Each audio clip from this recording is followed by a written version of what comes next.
పరిశుద్ధ గ్రంథాన్ని మనం చదువుతూ ఉన్నప్పుడు కొన్ని జీవితాల్ని మనం లేదా కొన్ని పరిస్థితుల్ని మనం చూసినప్పుడు అనిపిస్తూ ఉంటుంది, నిజంగా అన్ని శ్రమలు వాళ్ళ జీవితంలో వచ్చినాయా అని ఆశ్చర్యం మనకి కలగక మానదు. కొంతమంది జీవితం చూస్తే మొత్తం జీవితం అంతా శ్రమల పాలై ఉంటుంది. తర్వాత ఎంతైతే శ్రమను అనుభవించారో దేవుడు ఏం చేస్తాడంటే తగిన సమయం ముందు వాళ్ళని ఏం చేస్తాడంట, హెచ్చిస్తాడు. ఈరోజు వాక్యం వినడానికి వచ్చిన మన జీవితంలో కూడా అలాంటి సందర్భాలే. ఒకప్పుడు బైబిల్లో భక్తుల జీవితంలో ఏవైతే సందర్భాలు చోటు చేసుకున్నాయో అవే సందర్భాలు ఇప్పుడు మన జీవితంలో కూడా ఖచ్చితంగా చోటు చేసుకుంటాయి. అందుకే ప్రసంగి గ్రంథంలో అంటారు సొలొమోను గారు, మునుపు జరిగిందే ఇప్పుడు జరుగుతున్నాయి, ఇప్పుడు జరిగింది మరలా రానున్న కాలంలో కూడా జరుగుతాయి. సో ప్రతి ఒక్కరి జీవితంలో ఏంటి అంటే కష్ట సుఖాలు అనేవి చెత కట్టబడినటువంటి రెండు చక్రాలు లాంటివి. ఎందుకంటే ఏ చక్రం లేకపోయినా మన బండి నడవదు. సుఖ దుఃఖాలని దేవుడు ఏం చేశాడంటే జతపరిచాడు అని రాయబడి ఉంటుంది. అంటే ఒక మనిషి జీవితంలో ఏమేమి వస్తాయంటే సుఖము వస్తుంది, దాని తర్వాత దుఃఖము కష్టము వస్తుంది, కష్టము నిరంతరము ఉండదు, మరలా దాని వెనకాల సుఖం అనేది వస్తుంది. ఇవి రెండు లేకపోతే ఏ మనిషి కూడా వాళ్ళ జీవితంలో ముందుకి సాగలేదు. ఒక మనిషికి బ్రతుకంతా సుఖమే ఉంటే జీవితపు విలువ ఆ వ్యక్తికి తెలియదు. ఒక వ్యక్తికి జీవితపు విలువ ఎప్పుడు తెలుస్తుందంటే ఆ వ్యక్తి జీవితంలో ఏదైనా ఒక శ్రమ తను ఎదురుగుండా ఉన్నప్పుడు ఏం తెలుస్తుందంటే అసలు నాలాంటోడు నిలబడగలడా శ్రమ ఏదన్నా వస్తాయి అని. ఫస్ట్ శ్రమ వచ్చినప్పుడు మనకు అనిపిస్తుంది, ఆ తర్వాత శ్రమల గుండా మనం వెళ్తున్నప్పుడు అనిపిస్తుంది దేవుడే నన్ను నిలబెట్టాడు, దేవుడే దాని నుంచి దాటించాడు, ఇక రాగల కాలంలో నా జీవితంలో నా ఎదురుగుండా ఏ శ్రమ ఉన్నా కానీ నేను దేనికి కూడా చెడియను, దేనికి కూడా భయపడను.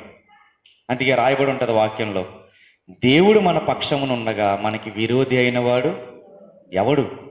ఎందుకంటే ఒక విశ్వాసి జీవితంలో శ్రమలు వచ్చినప్పుడు, కష్టం వచ్చినప్పుడు, మనసు నిండా కూడా ఒక వెలుతున్నప్పుడు వాళ్ళకు వచ్చేటటువంటి ఏకైక ధైర్యం ఏదన్నా ఉంది అంటే మనం నమ్ముకున్నటువంటి మన దేవుడు. మన దేవుడు మన బైబిల్ గ్రంథంలో రాయించినటువంటి కొంతమంది భక్తులకు సంబంధించినటువంటి చరిత్ర, వారి పరిస్థితుల్ని మనం ఆలోచించినప్పుడు మనకి ఏమొస్తుందంటే ధైర్యం అనేది వస్తూ ఉంటుంది.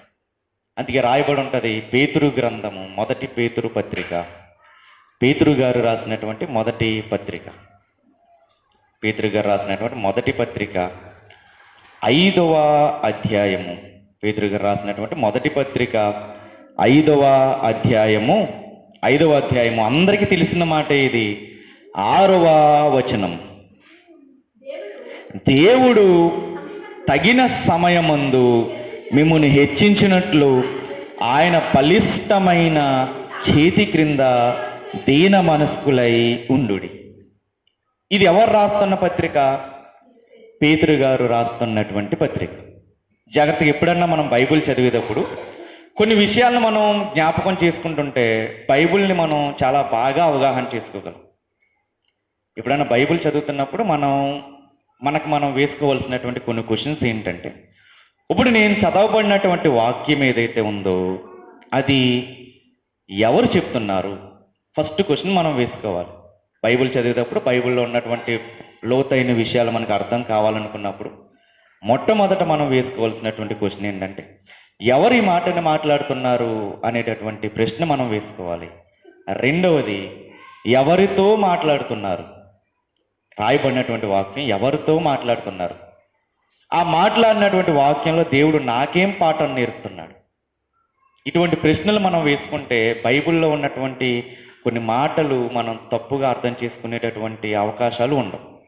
ఎప్పుడు మనం బైబిల్ చదివినా మనం ఎక్కువ అబ్జర్వ్ చేయవలసింది, అవగాహన చేసుకోవాల్సింది ఈ వచనాన్ని ఎవరు మాట్లాడుతున్నారు, రెండవది ఎవరితో మాట్లాడుతున్నారు, మూడవది ఈ సందర్భం నా జీవితంలో నాకేం పాఠం నేర్పుతుంది, లేదా అక్కడ ఉన్న ఏ పరిస్థితుల్లో అలా మాట్లాడాల్సి వచ్చింది అని మనం జాగ్రత్తగా అవగాహన చేసుకుంటూ వెళ్తుంటే ఇక్కడ ఈ వచనంలో మనకి 2 భాగాలు కనపడుతున్నాయి. ఏంటా 2 భాగాలంటే ఎవరు ఇచ్చిస్తారంట? దేవుడే హెచ్చిస్తాడు. అది మొదటి భాగం. రెండవది ఎప్పుడు హెచ్చిస్తాడంట?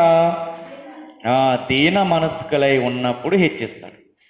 మొదట ఏ వ్యక్తినైనా హెచ్చించవలసింది, ఏ వ్యక్తినైనా ఉన్నత స్థానంలో నిలబెట్టగలిగినటువంటి సామర్థ్యం ఎవరికి ఉందంట? ఏ మనిషికి లేదు. కాకపోతే ఒక్కరికి మాత్రమే ఉంది. ఎవరైనా? దేవుడికి మాత్రమే ఉంది. ఎలాంటి వారిని హెచ్చిస్తాడు దేవుడు? దీన మనస్కులైన వాళ్ళని మాత్రమే దేవుడు హెచ్చిస్తాడు. ఆ దీన మనస్కులు కూడా ఎలా ఉండాలి? బలిష్టమైన చేతి క్రింద దీన మనస్కులై ఉండాలి. అంటే మనకు ఆశ్రయదుర్గంగా ఎవరు ఉండాలి? దేవుడు మాత్రమే మన ఆశ్రయదుర్గమై ఉండాలి. ఆయన మాత్రమే ఒక వ్యక్తిని హెచ్చించగలడు, ఒక వ్యక్తిని తగ్గించగలడు. దీన మనస్కులైన వాళ్ళందరినీ ఆయన హెచ్చిస్తాడు. గర్వంతో విర్రవీగుతున్నటువంటి వాళ్ళందరినీ కూడా ఏం చేస్తాడు? ఆయన తగ్గిస్తాడు. అందుకే రాయబడి ఉంటుంది, యేసుక్రీస్తు వారు అంటారు ఆయన బోధల్లో, తనని తాను తగ్గించుకునేవాడు హెచ్చింపబడతాడు, తనని తాను తగ్గించుకోకపోతే దేవుడు ఏం చేస్తాడు? వాడిని తగ్గించేస్తాడు. వాడి జీవితంలో ఒక ఎదుగుదల అనేది ఉండదు. ఇందాక మనం చదువుకున్న వచ్చిన భాగమే చూస్తే 31వ కీర్తన 23వ వచనం, 31వ అధ్యాయం 23వ వచనం, యెహోవా భక్తులారా మీరందరూ ఆయనను ప్రేమించుడి, యెహోవా విశ్వాసులను కాపాడుతాడు. తర్వాత గర్వముగా ప్రవర్తించు వారికి ఆయన గొప్ప ప్రతీకారము చేయను. ఎవరైతే గర్వంగా ఉంటారో దేవుడిచ్చిన ఆశీర్వాదాన్ని బట్టి కానీ, దేవుడిచ్చినటువంటి స్థాయిని బట్టి కానీ, దేవుడు వాళ్ళ బిడ్డల్ని ఆశీర్వదించినటువంటి పరిస్థితులను బట్టి కానీ ఎవరైతే వేరే వ్యక్తిని తృణీకరిస్తూ గనక మాట్లాడతారో వారందరినీ దేవుడు ఏం చేస్తాడు? ప్రతీకారము ఖచ్చితంగా దేవుడు తీర్చుకుంటాడు. మనం తీర్చుకోవాల్సిన పని లేదు. ఎవరికి వదిలిపెట్టేస్తే సరిపోద్ది? దేవుడికి వదిలిపెట్టేస్తే సరిపోద్ది. ఇక్కడ మనం చదువుకున్న పేతురు గారు రాసినటువంటి మొదటి పత్రికలో కూడా ఇక్కడ ఏం చెప్తున్నారు? దేవుడు తగిన సమయమందు మిమ్మల్ని హెచ్చించినట్లు. అయితే ఇక్కడ ప్రశ్న ఏంటంటే, ఎవరిని హెచ్చిస్తాడంట దేవుడు? దీన మనస్కులైన వాళ్ళని హెచ్చిస్తాడు. మిమ్మును అని అంటున్నారు. ఇంతకీ ఈ మాట పేతురు గారు రాస్తున్నారని మనకు అర్థమైంది. ఎవరికి రాస్తున్నారు మరి? ఎవరికి రాస్తున్నారు అంటే 1వ అధ్యాయము 1-2 వచనాలు. యేసుక్రీస్తు అపోస్తులుడైన పేతురు తండ్రి అయిన దేవుని భవిష్యత్ జ్ఞానమును బట్టి ఆత్మ వలని పరిశుద్ధత పొందిన వారై, చూడండి ఎవరికంట? ఆత్మ వలన పరిశుద్ధత పొందిన వారై విధేయులగుటకును యేసుక్రీస్తు రక్తము వలన ప్రోక్షింపబడుటకును ఏర్పరచబడిన వారికి, అనగా ఎవరు వాళ్ళు? ఎక్కడున్నారు?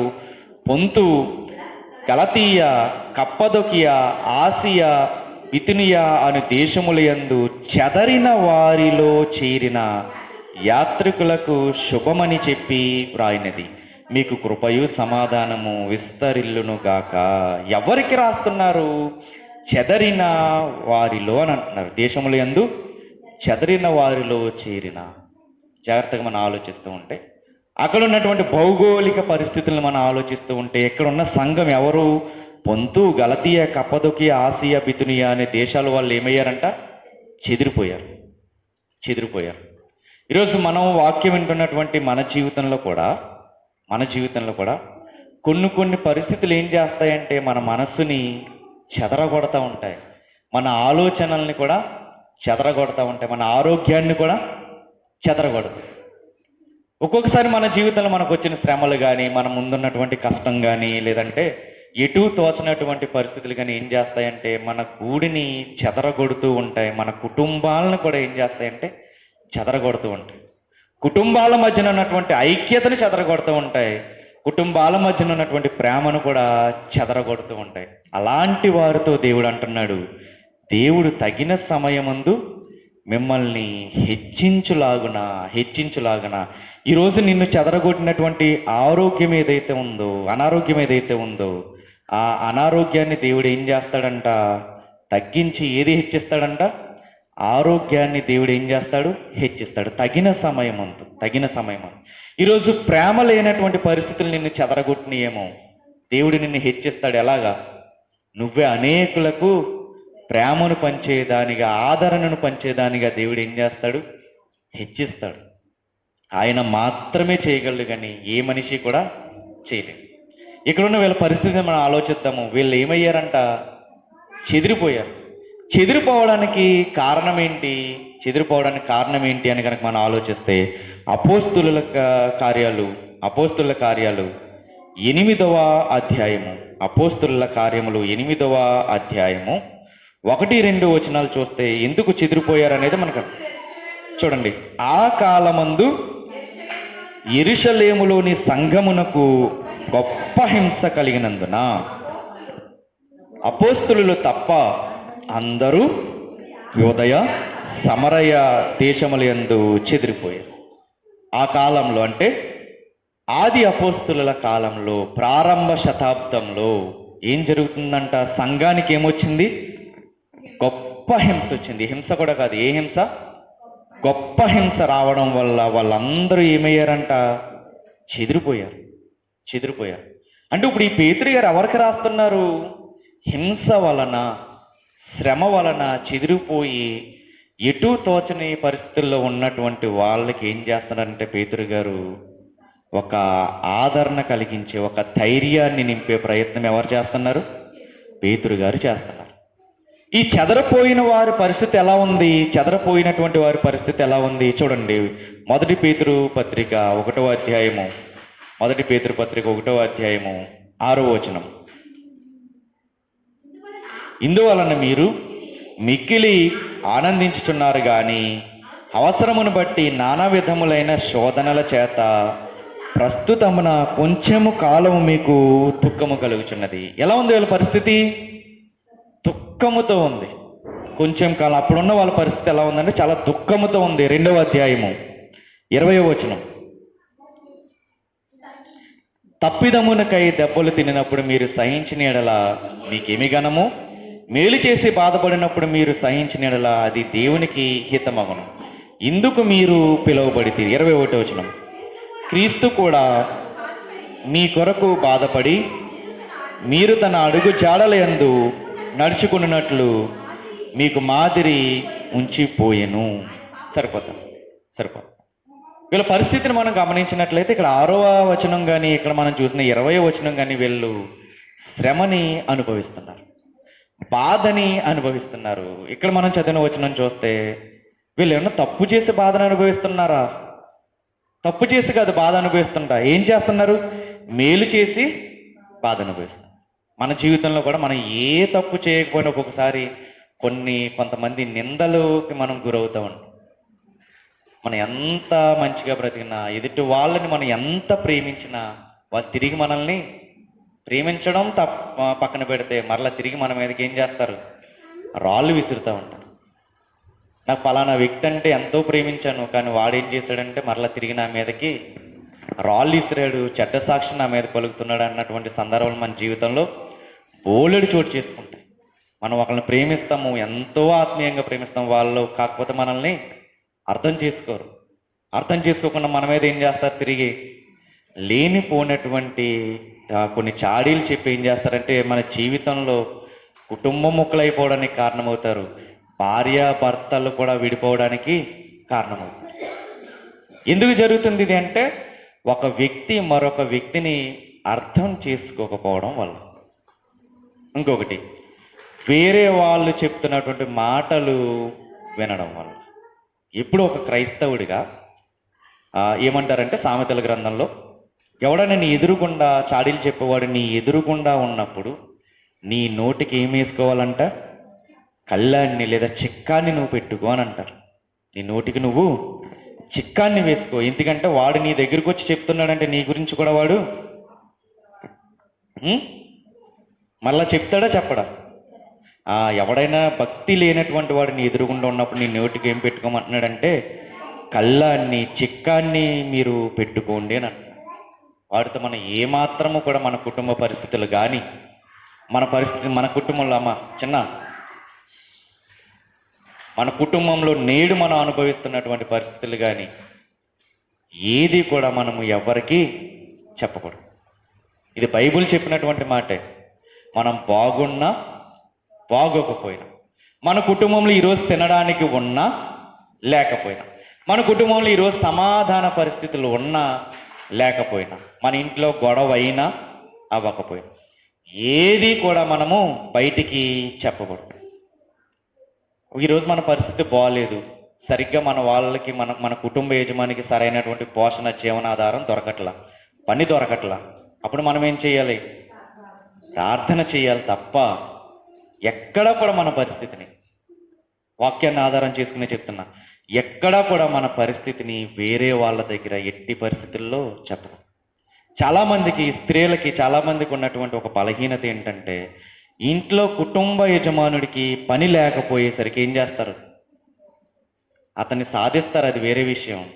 రెండవది ఏం చేస్తారంటే, తన పక్కనున్న వాళ్ళకి, ఆ వదిన మీ అన్నయ్యకి సరైనటువంటి పని ఉండట్లేదు, కుటుంబం అంతా కూడా చాలా కష్టంగా ఉంటుంది, ఇటువంటిది దేవుడు అంటున్నాడు ముసలమ్మ ముచ్చట్లు అంటున్నాడు. ఎట్టి పరిస్థితుల్లో మన కుటుంబ పరిస్థితి ఎవ్వరికి కూడా చెప్పకూడదు. ఈరోజు రాత్రి నువ్వు తినడానికి లేదు, అది ఎవరికి చెప్పకూడదు? ఎవ్వరికి చెప్పకూడదు. ఎవరికి చెప్పాలి?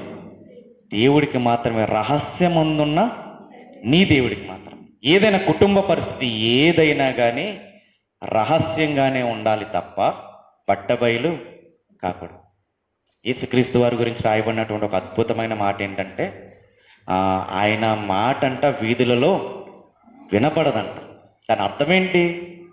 ఆయన మాట వీధుల్లో వినపడదు అన్నదానికి అర్థం ఏంటి? అర్థం ఏంటి అంటే, యేసుక్రీస్తు వారు ఎలాగైతే మౌనంగా ఉన్నారో, ఆయన ఎదురుగుండి ఎంత శ్రమ ఉన్నా ఆయన నోరు మెదపలేదంట, తన కంఠధ్వనిని వీధులలో వినబడనివ్వలేదు. ఆయన తన కంఠధ్వనిని వీధుల్లో వినబడనివ్వలేదు. దానికి అర్థం ఏంటి? ఆత్మీయ అర్థం ఏంటి అంటే, మనము కూడా ఎవ్వరికి కూడా మన కష్టాన్ని మనము చెప్పుకోకూడదు. వీధులలో తన కంఠధ్వనిని వినబడనివ్వలేదు, వీధులలో తన కంఠధ్వనిని వినబడనివ్వలేదు. ఎప్పుడు కూడా మన కంఠధ్వనిని మనం ఎక్కడ వినిపించకూడదు? వీధులలో నలుగురిని కూర్చోబెట్టుకుని దేవుడు అంటున్నాడు, ఒక చోట రాయబడి ఉంటుంది, పనికి మాలిన మాటలు అని రాయబడి ఉంటుంది, వదరబోతు మాటలు అని రాయబడి ఉంటుంది. పనికి మాలిన మాటల వల్ల మనకి వచ్చేదేమీ లేదు. మన కష్టాన్ని ఎదుటివాడికి చెప్పుకుని మనం ఎంత కన్నీళ్ళు కార్చేసినా మనకు వచ్చేది కూడా ఏమీ ఉండదు, మనకు ఒరిగేది ఏమీ ఉండదు. ఎప్పుడు కూడా మన కష్టాన్ని వీధులలో మనం ఎవ్వరికి కూడా వినబడనివ్వకూడదు. అది దేవుని వాక్యం చెప్తున్నటువంటి మాట. యేసుక్రీస్తు వారి స్వభావమే మనం అలవరుచుకోవాలి. ఎప్పుడు కూడా ముసలమ్మ ముచ్చట్లు మనము పెట్టు, వేరే వాడి గురించి మన మాటల్లో రానివ్వకూడదు. అలాగ మనం ఎలా ఉండాలంటే, దీన మనస్కులై ఉన్నప్పుడు మాత్రమే దేవుడు ఏం చేస్తాడు? హెచ్చిస్తాడు. ప్రతి సందర్భంలో నీకున్న అప్పుల గురించి, నీకున్నటువంటి బాధల గురించి, నీకున్నటువంటి లేమి గురించి, నీకున్నటువంటి కష్టం గురించి ప్రతిసారి ఎవ్వరి ముందు కూడా నువ్వు బాధపడకూడదు. ఎవరి దగ్గర బాధపడాలి? దేవుడికి మాత్రమే మన వ్యాజ్యాన్ని మనము అప్పగించుకోవాలి. ఇక్కడ పేతురు గారు రాస్తున్నది అదే. మీరు శ్రమ అనుభవిస్తున్నారు, ఈ క్షణం మీకు శ్రమ అనుభవిస్తున్నారు, ఆ శ్రమ ఎంతో కాలము ఉండదు అని అంటున్నారు 6వ వచనంలో. కానీ వీళ్ళు అనుభవిస్తున్న దుఃఖం ఎందుకు అనుభవిస్తున్నారు అన్నది 2వ వచనంలో అర్థం, 2వ అధ్యాయంలో అర్థమవుతుంది. మేలు చేసి వీళ్ళు ఏమవుతున్నారంట? దుఃఖాన్ని అనుభవిస్తున్నారు. 4వ అధ్యాయం 1వ వచనం, 4వ అధ్యాయం 1వ వచనం, క్రీస్తు శరీరమందు శ్రమపడిన గనక మీరును అట్టి మనస్సును ఆయుధముగా ధరించుకునేది. 12వ వచనం, ప్రియులారా మేము శోధించుటకు మీకు కలుగుచున్న అగ్ని వంటి మహాశ్రమను గూర్చి మీకు ఏదో వింత సంభవించుతున్నట్లు ఆశ్చర్యపడొద్దు. క్రీస్తు మహిమ బయలుపరచబడినప్పుడు మీరు మహానందముతో సంతోషించు నిమిత్తము క్రీస్తు శ్రమలలో మీరు పాలువారై ఉన్నంతగా సంతోషించండి. శ్రమలలో మీరు సంతోషించండి. ఎందుకంటే మీకు వస్తున్న శ్రమ మీరు తప్పు చేసినందుకు రావట్లేదు, మీరు మేలు చేసి అనుభవిస్తారు. మీరు ప్రేమ చూపిస్తున్నారు, తిరిగి మరలా మీరు ప్రేమకి నోచుకోవట్లేదు. మీరు ఆదరణ చూపిస్తున్నారు, మళ్ళీ తిరిగి మీరు ఆదరణకి నోచుకుంటున్నా. మీరు ప్రేమ చూపించినప్పుడు నీ ఎదుటివాడు నీ మీద ఏం చూపిస్తున్నాడు? ద్వేషాన్ని చూపిస్తున్నాడు. నువ్వు ఏ మాత్రం బాధపడు, కుటుంబ సభ్యుల్లో కూడా మనం ఒక్కొక్కరిని బాగా ప్రేమిస్తాము, కానీ వాడేం చేస్తాడు, తిరిగి మనల్ని ద్వేషిస్తాడు. అలాంటి సమయాల్లో దేవుడు అంటున్నాడు, ఏ మాత్రము కూడా నువ్వు బాధపడదు. 5వ అధ్యాయము 9వ వచనం. లోకమందున్న మీ సహోదరుల యందు ఈ విధమైన శ్రమలే నెరవేరుచున్నవని ఎరిగి విశ్వాసమందు స్త్రీలై వారిని ఎదిరించు. లోకమందున్న మీ సహోదరుల యందు, ఈరోజు మీరు ఏదైతే శ్రమ అనుభవిస్తున్నారో, ఒక విశ్వాసిగా, దేవుని నమ్మినటువంటి బిడ్డగా, భక్తిలో ఒక ఉన్నత స్థానంలో ఉండాలనేటువంటి ఆశతో బ్రతుకుతున్న నీ జీవితంలో ఏవైతే శ్రమలు వస్తున్నాయో, నీ సహోదరుల జీవితంలో కూడా అదే వస్తున్నాయి. నాకే ఎందుకు వస్తుంది అని నువ్వు బాధపడద్దు. అది ఇక్కడ పేతురు గారు అక్కడ ఉన్నటువంటి చెదరిపోయినటువంటి సంఘస్థులతో చెప్తున్న మాట. నేడున్నటువంటి సంఘానికి కూడా పేతురు గారు అంటున్నారు, కొన్ని పరిస్థితులు నీ జీవితాన్ని చెదరగొట్టుండొచ్చు, కొన్ని పరిస్థితులు నీ ఆరోగ్యాన్ని చెదరగొట్టుండొచ్చు, మానసికమైనటువంటి బాధ నీ ఎముకలలో ఉన్నటువంటి బలాన్ని చెదరగొట్టుండొచ్చు, కానీ నువ్వు మాత్రము ఏమాత్రం భయపడద్దు. ఆయన రెక్కల కింద నువ్వు దీన మనస్కుడు అయి ఉండు అని. అలా బైబిల్లో ఎవరన్నా ఉన్నారా అని మనం ఆలోచించగలిగితే ఒక వ్యక్తి ఉన్నారు. ఎవరా వ్యక్తి అంటే యోసేపు గారు. ఆయన చరిత్ర అందరికీ తెలిసిందే. ఏమైంది ఆయన పరిస్థితుల్లో? లాస్ట్లో పుట్టాడు, ఆఖరి వాడిగా పుట్టాడు, చాలా చిన్నవాడిగా ఉన్నాడని చెప్పి తండ్రి అమితంగా ప్రేమించాడు. ఎంతో ఇష్టంతో ఒక అంగీని ఒకటి కుట్టించాడు. కుట్టించిన తర్వాత ఏమన్నారంటే, తండ్రి నీ అన్నలు చాలా రోజులైంది బయటికి వెళ్ళి, ఒకసారి వాళ్ళ బాగోగులు కనుక్కొని రారా అని పంపారు. వస్తున్నప్పుడు అన్నలు అనుకున్నారంట, ఆ కలలు గనేవాడు వస్తున్నాడు, వాడిని మనం ఏం చేద్దాము అని అనుకున్నప్పుడు చంపేద్దాము అని అనుకుంటారు. ఎవరు? బయట వాళ్ళ సొంత అన్నలే చంపేద్దాం అనుకుంటారు. అప్పుడు రూబేన్ ఉంటారు, రూబేన్ వద్దు, చంపొద్దు, అటువంటి పాపం మనం చేయొద్దు అంటారు. పలకరిద్దాము, ఆ అన్నలను చూసే ఆశతో వస్తున్నాడు తమ్ముడు. అన్నలకి ఎలా ఉంది?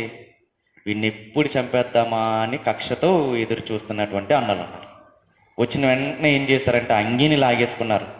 అంగీని లాగేసుకుని ఏం చేశారంటే ఒక గోతులో పాడేసి ఏం చెప్తారంటే, తండ్రికి ఇంకో ఈ రక్తం మరకలు చీవించేసి చనిపోయాడని చెప్తాము అని అనుకుంటారు.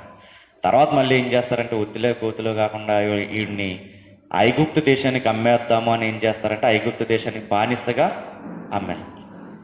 పోనీ అక్కడికి వెళ్ళిన తర్వాత ఏమన్నా పరిస్థితులు బాగున్నాయా అని ఆలోచిస్తూ ఉంటే దేవుడు ఏం చేశాడంటే ఒక చోట పనికి కుదిర్చిన తర్వాత ఏం చేశాడంటే పోతీఫర్ భార్య చేత శోధింపబడిన తర్వాత మరలా ఏమవుతాడు? జైలు పాలవుతాడు, చెరసాల పాలవుతాడు. ఎన్నో సంవత్సరాలు జరుగుతుంది దీనికి? 17వ సంవత్సరంలో జరుగుతుంది. 17వ సంవత్సరంలో జరుగుతుంది. ఆ జైల్లో ఎంతో దీన మనస్కుడై చూస్తూ ఉంటాడు, ఆలోచిస్తూ ఉంటాడు, ఏంటి నా జీవితం ఎలా అయిపోయింది, నేను ఏం తప్పు చేశాను అని అనుకుంటా ఉంటాడు. ఒక క్షణం మనం ఆలోచిస్తుందా, మనం చదువుకున్న వచనాన్ని మనం ఆలోచిస్తే అసలు యోసేపు గారు ఉన్న అన్నల్లో ఎవరికన్నా కీడు చేశాడా? ఎవ్వరికి కీడు చేయలేదు. కీడు చేయక ఏమనుభవిస్తున్నాడు? ఆ శ్రమను అనుభవిస్తున్నాడు.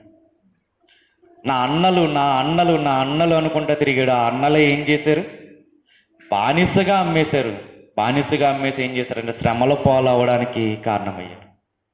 ఈయన జీవితాన్ని మనం ఆలోచిస్తూ ఉంటే చిన్నప్పటి నుంచి కూడా ఈయనకి కష్టాలే. తర్వాత ఆ చెరసాల్లో ఒక వ్యక్తి, పానదాయకుల అధిపతి, పక్షకారుల అధిపతి పరిచయం అవుతారు.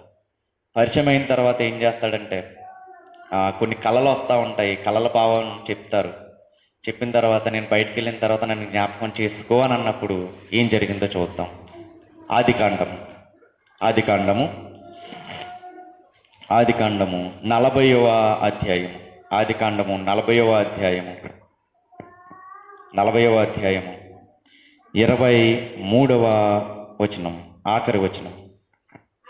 అయితే పానదాయకుల అధిపతి యోసేపును జ్ఞాపకము చేసుకొనక అతనిని మర్చిపోయాడు. ఒక విషయాన్ని చెప్పాడు పానదాయకుల అధిపతికి, నువ్వు బ్రతుకుతావు అని. ఆ విషయాన్ని ఎవరు మర్చిపోయారు? పానదాయకుల అధిపతి మర్చిపోయిన తర్వాత 41 వచనం. 2 ఏళ్ళు గడిచిన తర్వాత ఫరో ఒక కళ కన్నాడు. ఆ కళ కన్న తర్వాత ఏమవుతుందంటే కళ భావం చెప్పడానికి ఎవరున్నారా అని ఎదురు చూస్తున్నప్పుడు అప్పుడు గుర్తొస్తుంది పానదాయకుల అధిపతికి. ఏంటంటే ఒకడున్నాడు, కళల భావాన్ని చాలా బాగా వివరిస్తాడు అని అప్పుడు చెప్తాడు యోసేపు గారు. మరి ఇన్ని సంవత్సరాలు ఏమయ్యారు ఆయన? యోసేపు గారు ఏమయ్యారు? చెరసాలలో ఉన్నాడు ఆయన. ఈ 17వ సంవత్సరం నుంచి 30వ సంవత్సరం వరకు ఆయన ఎక్కడ ఉన్నారంటే చెరసాలలో ఉన్నాడు. చెరసాలలో ఉన్నప్పుడు ఏనాడు కూడా ఆయన మాటలో కానీ ఆలోచనల్లో కానీ ఎక్కడా కూడా ఆయన తప్పు చేయలే. దేవుణ్ణి ఎక్కడా కూడా ఆయన దూషించాల. మనం అనుకుంటాము జైల్లో ఉన్నాడు కదా, టైంకి తిండి వచ్చేస్తుంది, టైంకి నిద్ర వచ్చేస్తుంది, టైంకి తిండి ఉంటుంది, టైంకి పని ఉంటుంది, ఇంకేం కష్టం ఉంటుంది, ఇంక దేవుణ్ణి ఏం నిందిస్తాడులే అని మనం అనుకుంటాం. అసలు జైల్లో ఉన్నప్పుడు ఆయన పరిస్థితి ఎలా ఉంది అని మనం ఆలోచిస్తే కీర్తనల గ్రంథంలో రాయబడింది ఈయన జైల్లో ఉన్నప్పుడు ఎంత కష్టం అనుభవించాడో. 105వ కీర్తన 18వ వచనం 17వ వచనం నుండి చదువుకుందాం. వారికంటే ముందుగా ఆయన ఒకని పంపాను. చూడండి, యోసేపు దాసుడుగా అమ్మబడిను, వారు సంకెళ్ళ చేత అతని కాళ్ళను నొప్పించిరి, ఇనుము చేత అతని ప్రాణమును బాధించిరి. అతడు చెప్పిన సంగతి నెరవేరు వరకు యెహోవా వాక్కు అతని పరిశోధించెను. రాజు వర్తమానము పంపి అతనిని విడిపించెను. ప్రజల నేలినవాడు అతని విడుదల చేశాను. సరిపోతుంది. ఎలా ఉంది ఆయన పరిస్థితి? దీన మనస్కుడై ఉన్నాడు. జైల్లో పోనీ పరిస్థితి బాగుందా అంటే ఎలా ఉంది ఈయన పరిస్థితి? చేతికి సంఖ్యలు వేసారు, కాళ్ళకి సంఖ్యలు వేసారు, ఆ సంఖ్యలతో కాళ్ళని నొప్పిస్తున్నారు. తర్వాత ఇనప దండంతో ఏం చేస్తున్నారంటే ఈయన్ని బాధిస్తున్నారు, కొడుతున్నారు. ఎలా ఉంది ఈయన పరిస్థితి? ప్రతిరోజు కూడా శ్రమే. కానీ ఏనాడు కూడా ఆయన శ్రమలో ఆయన ఎవరిని కూడా దేవుణ్ణి ఎప్పుడు కూడా దూషించలేదు. నా అన్నల వల్లే నా జీవితం ఎలా అయిందని ఎప్పుడు కూడా ఆయన అనుకోలేదు. తగిన సమయమందు దీన మనస్కుడై ఉన్నాడు ఆయన. రెక్కల చోటున ఇక్కడ అదే రాయబడి ఉందండి, ఆయన చెప్పిన సంగతి నెరవేరు వరకు యెహోవా వాక్కు అతనిని పరిశోధించి. దేవుడిచ్చిన వాగ్దానం నెరవేరేంత వరకు ఏం చేశాడంటే యోసేపు గారు కనిపెట్టుకుని ఉన్న తర్వాత ఇక్కడ చూద్దాం ఒకసారి. ఆదికాండము 41వ అధ్యాయము 41వ అధ్యాయము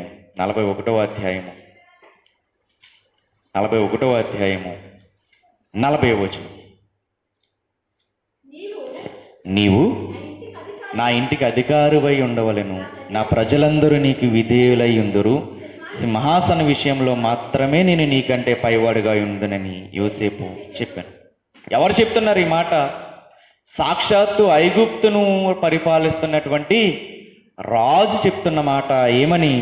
నీవు నా ఇంటికి అధికారివై ఉండాలి, నా ప్రజలందరూ నీకు విధేయులై ఉంటారు. నా పని ఏంటంటే నేను సింహాసనం మీద మాత్రమే కూర్చుంటా, పరిపాలన అంతా ఎవరు చేయాలి? నువ్వే చెయ్యాలి. ఇక్కడ ఎక్కడన్నా కానీ యోసేపు గారు తనంతట తాను ఎదగాలి అని ఆలోచించాడా? తనంతట తాను ఎదిగే ప్రయత్నం ఎక్కడన్నా చేశాడా? మన జీవితంలో కూడా ఎప్పుడు కూడా నాకు నేనుగా ఎదగాలి, నాకు నేనుగా ఒక స్థానంలో కూర్చోవాలి, 10 మంది నన్ను గుర్తించాలి, 10 మంది నన్ను పొగడాలి అనేటటువంటి ఆశ గనక మనకుంటే దేవుడు అంటున్నాడు, ఆశ గల ప్రాణాన్ని ఆ వచనం ఎక్కడ అప్లై చేసుకోకూడదు. మనం అదేమంటారంటే దురాశ. నేనే ఎదగాలి, నాకు నేనుగా ఎదగాలి అని ఎప్పుడు మనము అనుకోకూడదు. నన్ను ఎవరు ఎదిగింపజేయాలి? దేవుడే నన్ను హెచ్చించాలి. యోసేపు అదే కలిగి ఉన్నాడు. తన ప్రమేయం ఏమీ లేకుండా దేవుడు ఏం చేశాడు? అంచెలంచెలుగా దేవుడు ఏం చేశాడంటే తనని మెట్టులు ఎక్కిస్తూ ఒక ఉన్నతమైన స్థానంలో దేవుడు నిలబెట్టుకుంటూ వచ్చాడు. ఎప్పుడైనా మనం గుర్తించుకోవాలి, దేవుడు ఒక వ్యక్తిని ఉన్నపాటుగా తీసుకెళ్లి సింహాసనం మీద కూర్చోబెట్టాడు.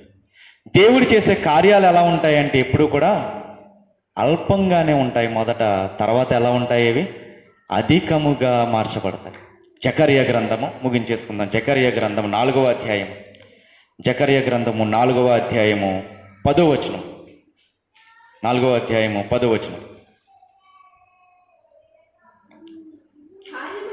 కార్యములు చూడండి, అల్పములై ఉన్న కాలమును తృణీకరించిన వాడెవడు?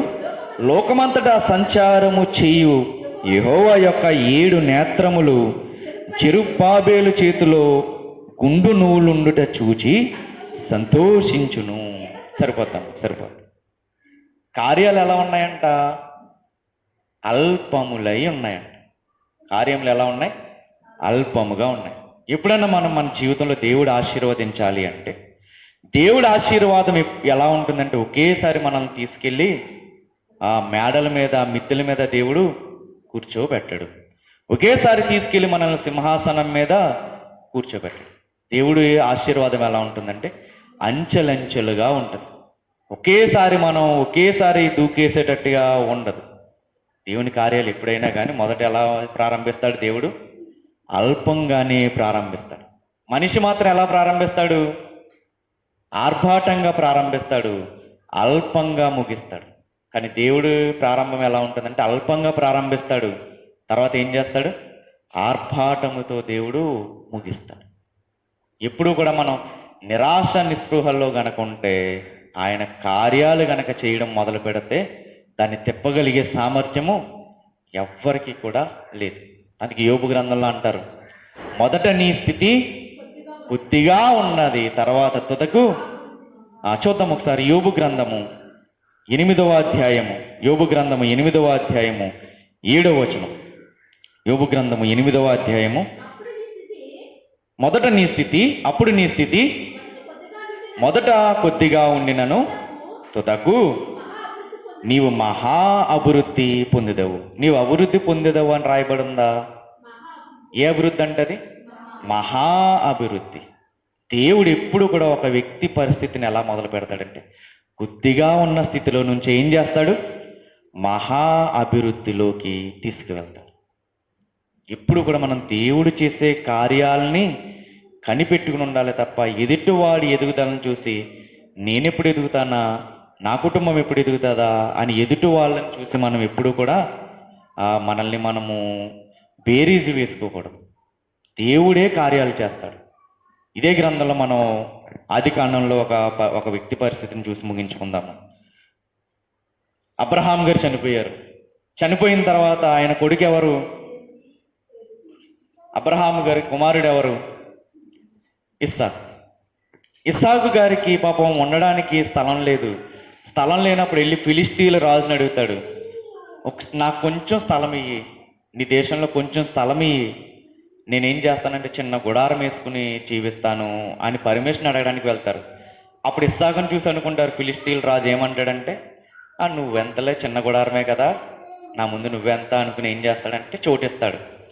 చోటిచ్చిన తర్వాత దేవుడు ఆయనని ఆశీర్వదించినటువంటి విధానం ఒకసారి చూద్దాం. ఆదికాండము 26వ అధ్యాయము 12వ వచనం.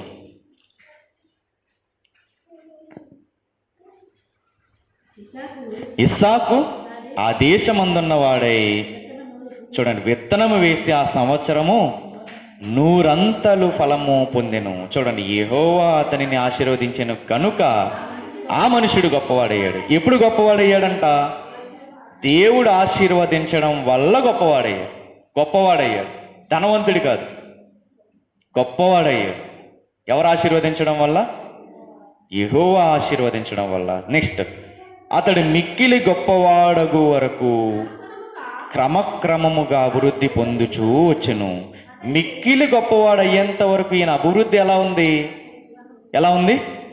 క్రమక్రమముగా ఉంది. క్రమక్రమముగా దేవుడు ఒక వ్యక్తిని ఆశీర్వదించాలి అంటే ఎప్పుడు దేవుడు ఎలా ఆశీర్వదిస్తాడు? క్రమక్రమముగానే ఆశీర్వదిస్తాడు తప్ప ఒకేసారి ఉన్నపాటునైనా ఆశీర్వదించడు. ఆయన మిక్కిలి గొప్పవాడయ్యేంత వరకు దేవుడు ఎలా ఆశీర్వదించాడు? క్రమక్రమముగా ఒక్కొక్క మెట్టు ఎక్కించుకుంటా వచ్చాడు తప్ప ఒకేసారి ఆయన్ని గొప్పవాడు చేయలేదు. మన జీవితంలో కూడా దేవుడు గొప్ప ఆశీర్వాదాలు ఒకేసారి ఇవ్వడు. మన మన అవసరాల్ని తీర్చుకుంటూ తీర్చుకుంటూ దేవుడు ఏం చేస్తాడంటే ఒక గొప్ప ఆశీర్వాదాన్ని దేవుడు మనకి ఇస్తాడు. ఎప్పుడు కూడా దేవా నన్ను ఆశీర్వదించు దించు దించు అని ఎప్పుడు కూడా మనము కోరుకోకూడదు. దేవా నీ చిత్తం నా జీవితంలో ఏదైందో అది జరిగించు. నీకు ఇష్టడుగా నేను ఎలా జీవించాలో అది నాకు నేర్పించు. నీకు ఇష్టడుగా ఉండడం నాకు నేర్పించు. ఆయనకి ఇష్టడుగా ఉంటే దేవుడు ఏం చేస్తాడంట? తగిన సమయం ముందు ఆయన హెచ్చిస్తాడు. ఎప్పుడు కూడా మనము దేవుడి ఆశీర్వాదాలు లేట్ అవుతాయి, దాన్ని బట్టి మనం ఎప్పుడు కూడా కృంగిపోకూడదు. దేవుడి ఆశీర్వాదాలు ఎప్పుడు కూడా లేట్ అవుతాయి. కానీ ఆ ఆశీర్వాదం లేట్ అవుతుంది అంటే దాని అర్థం ఏంటి? చాలా గొప్పగా ఉంటుంది అనేటటువంటి అర్థం. ఒక ఒక ఒక స్టోరీ ఉంటుంది, నిజమైన స్టోరీ అది. ఏంటి ఆ స్టోరీ అంటే చైనాలో ఉన్నటువంటి ఒక వెదురుకు సంబంధించినటువంటి స్టోరీ. చైనా బ్యాంబూ అంటారు దాన్ని. ఎలా ఉంటుంది దాని ఎదుగుదల? ఎలా ఉంటుందంటే రైతు ఏం చేస్తాడంటే విత్తనాలు నాటుతాడు. చాలా ఒక 15 అడుగుల్లో ఒక్కొక్క విత్తనాన్ని నాటుతాడు. నాటిన తర్వాత ఏం చేస్తాడంటే మధ్యలో ఖాళీ ఉన్న చోట ఏం చేస్తాడంటే కొన్ని కూర మొక్కలను కూడా నాటుతాడంట వ్యవసాయం చేసుకోవడానికి. కూర మొక్కలు నాటితే అవి ఎంత 15-20 రోజులకి అవి మొలకలు వచ్చేస్తాయి. కానీ ఈ పక్కన దాంతో పాటు వేసినటువంటి విత్తనం ఏదైతే ఉందో చైనా బ్యాంబూకి సంబంధించిన విత్తనం, ఆ విత్తనము మొలకెత్తదు. ఇది మొలకెత్తిన తర్వాత అంటదంట ఆ విత్తనంతో, నేను చూడు అప్పుడే భూమిని చీల్చుకుంటూ పైకి రాగలిగాను, నువ్వు మాత్రం కనీసం ఫలించలేకపోయావు అని అంటారు. అలా వారాలు గడుస్తూ ఉంటాయి. వారాలు గడిచిన తర్వాత ఇది 6 వారాలకే పంట వచ్చేస్తుంది. కానీ ఈ చైనా విత్తనం ఏదైతే ఉందో, ఈ చైనా బ్యాంబూ విత్తనం ఏదైతే ఉందో, ఆ విత్తనము 6 నెలలైనా మొలక రాదు, సంవత్సరమైనా మొలక రాదు. అప్పుడు అనుకుంటాడు రైతు, ఏంటి నేను ఇంత నీరు పోస్తున్నాను, ఇంత ఎరువు పోస్తున్నాను, ఇంత ఎరువు పోస్తున్నా కానీ ఏంటి ఈ మొక్క మొలకెత్తడం లేదు అని బాధపడతాడు. మన జీవితంలో కూడా మనం ప్రార్థన చేస్తున్నప్పుడు నేను ఇంత ప్రార్థన చేస్తున్నాను, ఇంత కన్నీరు కారుస్తున్నాను, అయినా ఏంటి నా జీవితంలో దేవుడు కార్యాన్ని చేయటం లేదు, ఏంటి పరిస్థితి అని మనం కూడా ఆలోచిస్తాం. అలాగే ఆ రైతు కూడా తను వేసినటువంటి పంట కోసం బాధపడుతూ ఉంటాడు. సంవత్సరాలు గడుస్తూ ఉంటాయి. మొదటి సంవత్సరం అయిపోద్ది, విత్తనం రాదు. 2వ సంవత్సరం అయిపోద్ది, విత్తనం రాదు. అలా ఎన్ని సంవత్సరాలు పడుతుంది అంటే మొలకెత్తడానికి 4 సంవత్సరాలు పడుతుంది. విత్తనం నాటిన 4 సంవత్సరాలకు కానీ మొలక అనేది రాదు. ఈలోపు ఎవరు పూసేశారు? ఎవరు పంటనిచ్చేశారు? ఈ పక్కన వేసినటువంటి కూర మొక్కలు పంటనిచ్చేస్తాయి, మళ్ళీ దాన్ని కట్ చేసేస్తారు, మరలా కొత్త పంట వేసేస్తారు. 4 సంవత్సరాలకి ఎవరు వస్తారంటే ఒక చైనా బ్యాంబూ వేసినటువంటి ఆ విత్తనం మొలకెత్తడం మొదలైన తరువాత కేవలం 6 వారాల్లో 90 అడుగులు ఎదుగుతుంది. అది విత్తనం మొలకెత్తడానికి ఎంత సమయం పట్టింది? 4 సంవత్సరాలు. కానీ పంట చేతికి రావడానికి ఎంత టైం పట్టింది? 6 వారాలే. అంటే దేవుడిచ్చేటటువంటి ఆశీర్వాదం ఎలా ఉంటుందంటే మనం వెయిట్ చేసి పొందుకున్నది ఎలా ఉంటుందంటే ఒక అద్భుతమైనటువంటి గొప్ప ఆశీర్వాదాన్ని పొందుకోవడానికి దారితీస్తుంది. మన జీవితంలో కూడా ఎప్పుడైనా శ్రమలు మనకి ఎదురైనప్పుడు మనం ఎక్కడా కూడా కృంగిపోవలసినటువంటి అవసరత లేదు. మనం ఎప్పుడు కూడా కృంగిపోవలసినటువంటి అవసరత లేదు. అదే అంటున్నారు పేతురు గారు. ఇప్పుడు మీ జీవితంలో శ్రమలు వచ్చినాయి, మీ జీవితంలో ఏమొచ్చినాయి అంటే కష్టాలు వచ్చినాయి, మీ జీవితంలో బాధ వచ్చింది. మీకు వచ్చిన కష్టాలన్నీ కూడా మీరు కొని తెచ్చుకున్నవి కాదు, పోనీ మీరు ఏమైనా తప్పు చేస్తే వచ్చినటువంటి శ్రమలు కాదు. ఎందుకు ఈ శ్రమలు వచ్చినాయి అంటే మీరు ప్రేమించిన మిమ్మల్ని వారు ద్వేషించారు, మీరు మంచిగా ఉన్నా మీలో వాళ్ళు చెడును వెతికారు, అందుకు మీకు బాధలు శ్రమలు వచ్చినాయి. కాబట్టి మీరు ఏ మాత్రము కూడా కృంగిపోవద్దు, దీన మనస్కులై ఉండండి. యోసేపు గారు దీన మనస్కులై ఉన్నాడు. ఏమైంది ఆయన జీవితంలో? ఆయన ప్రమేయం లేకుండానే, ఆయన ప్రయత్నం లేకుండానే ఎవరు హెచ్చించారు? దేవుడే ఆయన్ని హెచ్చించారు. అటువంటి ఆశీర్వాదం మన జీవితంలో మనందరము పొందుకొని దేవునికి విధేయులై ఉందుముగాక. ఆమెన్.